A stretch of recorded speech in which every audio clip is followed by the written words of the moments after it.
नमस्कार. मी भाऊ तोरसेकर. तुम्ही बघत आहात प्रतिपक्ष. मित्रांनो,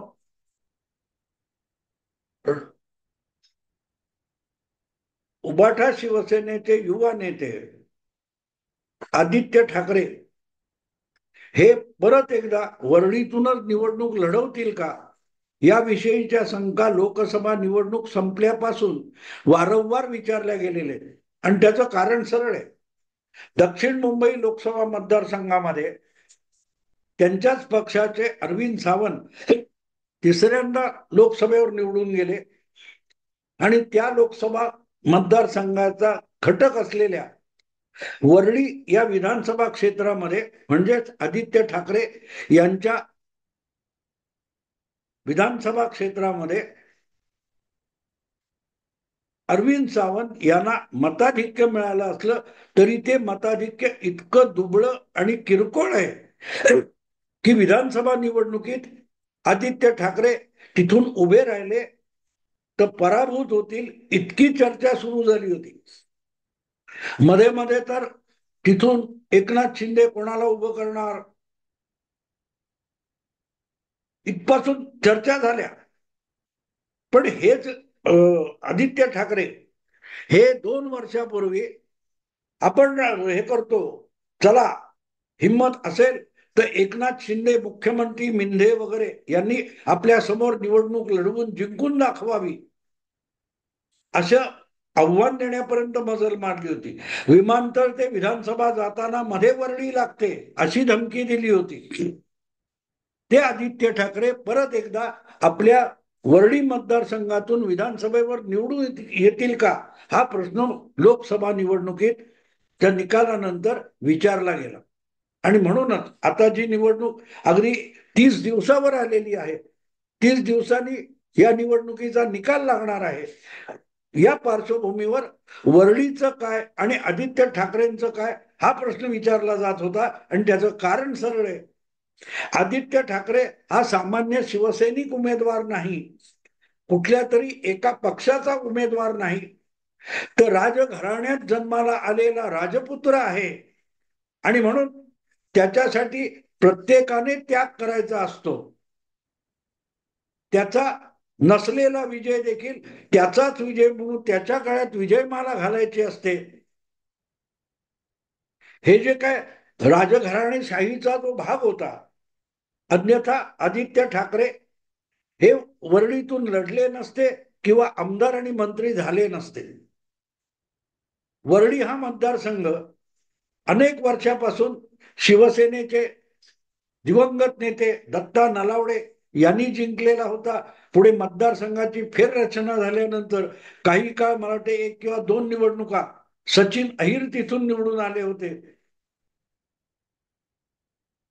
त्यानंतर 2014 मध्ये तिथून सुनील शिंदे या शिवसैनिकाने बाजी मारून दाखवली आणि सचिन अहिर यांचा पराभव केला होता. त्या शिवसैनिकाचा आणि राष्ट्रवादी मंत्री आणि आमदाराला सुद्धा आपल्या पंखाखाली घेऊन राजपुत्र आदित्य ठाकरे यांच्यासाठी महाराज उद्धव ठाकरे यांनी एक सुरक्षित बालेकिल्ला तयार केला, त्याचं नाव वरळी.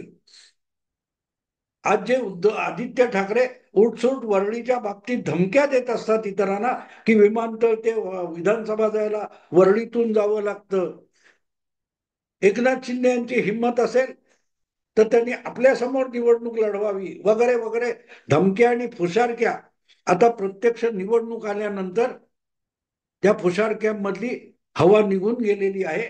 कारण लोकसभेला झालेल्या मतदानात जे मताधिक्य अफाट घटलेलं आहे, अफाट घटलं असं का सांगतो मित्रांनो, 5 वर्षापूर्वी याच वरळी मतदारसंघामध्ये आपल्या समोर ताकदीचा उमेदवार राहू नये एवढं सगळं सॅनिटायझेशन करून आदित्य ठाकरे निवडणुकीच्या लढाईत उतरले होते आणि 67-68 हजाराच्या मताधिक्याने जिंकले होते.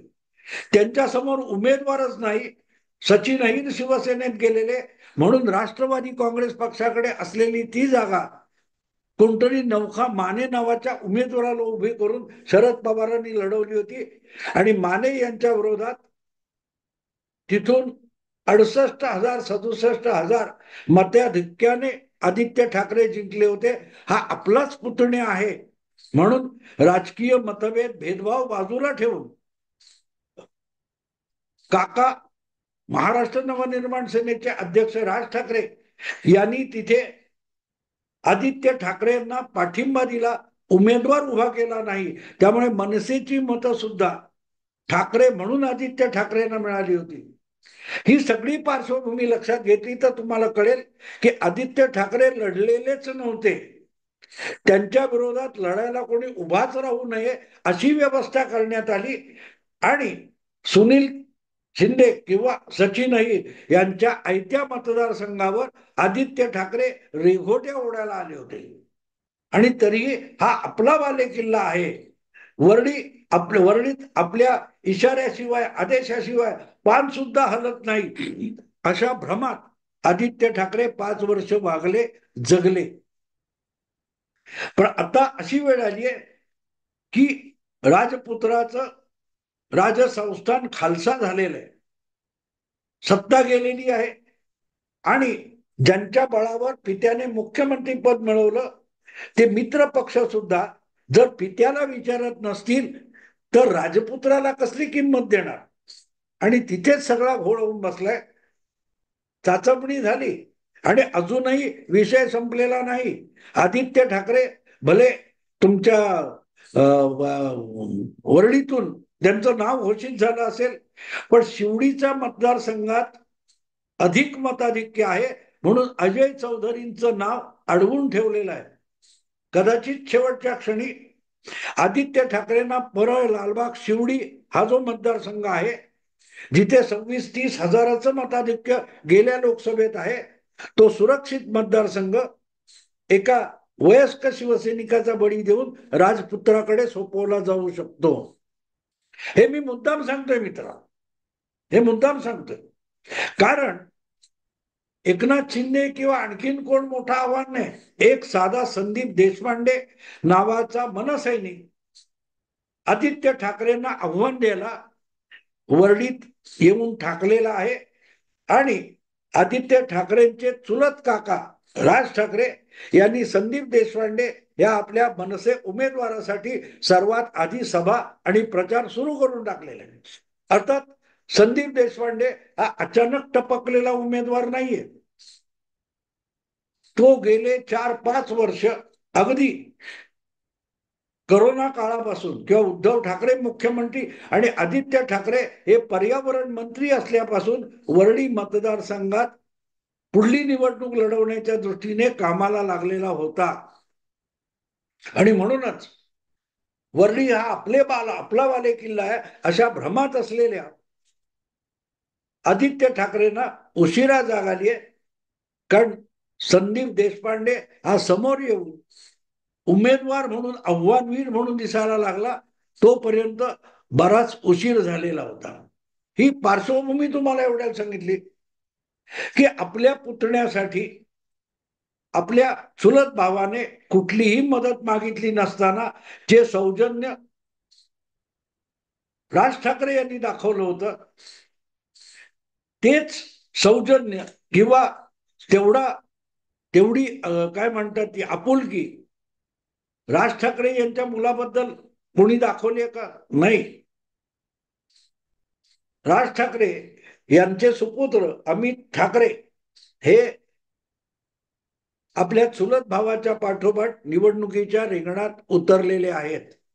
कारण महाराष्ट्र नवनिर्माण सेनेतर्फे आता अमित ठाकरे यांचं नाव हे दादर माहीम मतदारसंघासाठी त्यांच्या पक्षातर्फे घोषित झालेलं आहे. एका अर्थाने मुख्यमंत्री आणि राजघराण्यातले सुपुत्र म्हणून आदित्य ठाकरे राजपुत्र असतील पण सत्तेचा फार मोठा अनुभव आणि वारसा पाठीशी नसलेले अमित ठाकरेचे वडील राज ठाकरे यांचा पुत्र असल्यामुळे अमित हा सुद्धा राजपुत्र म्हणजे राज ठाकरेंचा पुत्र म्हणून राजपुत्र आहे आणि त्याला बालेकिल्ला मिळालाय असं म्हणता येणार नाही.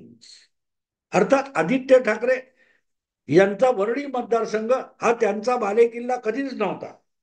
तो बालेकिल्ला सुनील शिंदे यांनी उभा केला होता आणि दत्ता नलावडे यांनी प्रदीर्घ मेहनत घेतली, त्यातून तो मतदारसंघ उभा राहिला होता. त्यामुळे बालेकिल्ला हा आदित्य ठाकरेंचा नव्हता, आपल्या सहकार्यांचा किंवा आपल्या आजोबांच्या सहकारी आणि पित्याच्या सवंगड्यांच्या मेहनतीने जो किल्ला उभा राहिला, त्याला आदित्य ठाकरे स्वतःचा बालेकिल्ला संबोधून बसले आणि उर्मटपणे वागत राहिले. आणि त्यातूनच तो बालेकिल्ला त्यांनी ढासळून टाकलेला आहे. आणि आता त्याला संदीप देशपांडे आव्हान देतोय. दुसरीकडे जिथे ज्याला शिवसेनेचा दीर्घकाळ 4 दशकापासून बालेकिल्ला मानला गेला, 1968 साली ज्या प्रभादेवी, दादर, माहीम परिसरामध्ये शिवसेनेचे भरघोस म्हणजे प्रत्येक बाजूबाजूच्या वॉर्डातले सगळेच्या सगळे नगरसेवक निवडून आले होते. दत्ताजी साळवी, सुधीर जोशी, तुमचे मनोहर जोशी, एकापेक्षा एक, मला वाटते 8-10 नगरसेवक प्रभादेवी ते माहीम या पट्ट्यातून शिवसेनेचे निवडून आले 68 साली. आणि तेव्हापासून दादर, माहीम, शिवाजी पार्क हा सगळा शिवसेनेचा बालेकिल्ला मानला गेला. अगदी शिवसेनेचा आमदारकीचा उमेदवार परत परत पराभूत असताना सुद्धा सेना भवनचा जो परिसर आहे, राम गणेश गडकरी चौकचा जो परिसर आहे, तो शिवसेनेचा बालेकिल्ला मानला गेला. पण त्याला सुद्धा तब्बल 15 वर्षापूर्वी सुरुंग लागला होता. आपल्या चुलत भावाला पक्षातून पळून जायची वेळ उद्धव ठाकरे यांनी आणली आणि त्यातूनच महाराष्ट्र नवनिर्माण सेना नावाचा पक्ष निर्माण झाला. तो स्थापन करणारे उद्धव ठाकरे यांचे चुलत बंधू राज ठाकरे यांचा 2009च्या निवडणुकीत नितीन सरदेसाई नावाचा उमेदवार त्या माहीम दादर मतदारसंघातून विधानसभेवर निवडून आला. गोष्ट तेवढी मर्यादित नाहीये मित्रांनो. 2009 साली मुंबईच्या 36 पैकी फक्त 4 आमदार उद्धव ठाकरे यांच्या नेतृत्वाखाली अखंडित शिवसेनेला मिळालेले होते. तर राज ठाकरे यांच्या महाराष्ट्र नवनिर्माण सेनेने 6 आमदार मुंबईतून निवडून आणले होते. गंमत तेवढीच नाही, नितीन सरदेसाई हे फक्त दादर माहीम या मतदारसंघातून सेना भवनाचा परिसर असलेल्या बालेकिल्ल्यातून उद्धव ठाकरेंच्या शिवसेनेला पाणी पाजून आमदार झाले होते असं नाही. तर त्यानंतर 3 वर्षांनी 2012 मध्ये जी महापालिकेची निवडणूक झाली, त्या निवडणुकीत त्याच माहीम, दादर, प्रभादेवी वगैरे परिसर जो आहे, त्या परिसरात मनसेचे 7 नगरसेवक निवडून आले. अगदी आत्ता जो आदित्य ठाकरेंना आव्हान द्यायला वरळीला विधानसभेची निवडणूक लढवतोय, तो संदीप देशपांडे हा सेना भवन परिसराचा नगरसेवक म्हणून 2012 मध्ये 12 वर्षापूर्वी निवडून आलेला होता.